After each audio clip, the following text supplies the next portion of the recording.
काय मुळात मागणी आहे तुमची? कोर्टाचा निकाल लागून आमची 13 वर्ष झाली आणि त्या कोर्टाच्या निकाल शेतकऱ्याच्या बाजूला लागल्यानंतर शुल्कून त्यामध्ये स्थगिती आणून 25% किंवा 50% पैसे अडकून ठेवले. ते पैसे आम्हाला देण्यात यावे.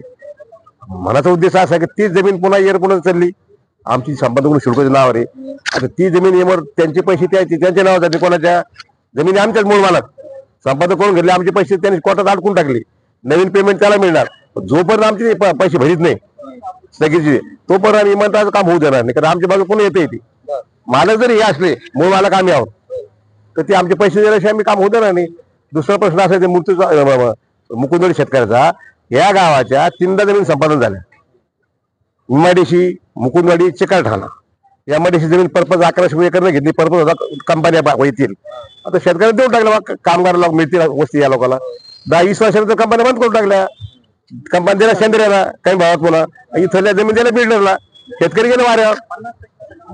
आता तुमची काय मागणी आहे? आता मागणी आमच्या मागणी मान्य झाल्याशिवाय पैसे भरल्याशिवाय ती म्हणतात त्याच्यातली भारी विमानतळ आम्ही होऊ देणार नाही. पश्चिमेकडे विमानतळाच्या मूर्तीचा मुकुंदवाडी विमानतळाच्या पश्चिमेकडे 1 फूट बी जागा देणार नाही पैसे भरल्याशिवाय. आणि आमची 5.5% दिले. त्यांनी तुम्हाला 1 महिन्याचं आश्वासन दिलंय. 1 महिन्याचं आश्वासन दिलं तर आम्ही वापस घेऊ आणि नाही दिलं पाहिजे पुन्हा आंदोलन करणार. शेवटी आमची मुलं बेकार रस्ता राहिले ना. पूर्वी 100 लोक ते 1000 लोक झाले तेच कुटुंबाचे. तुमची मागणी पूर्ण नाही झाली तर काय करणार?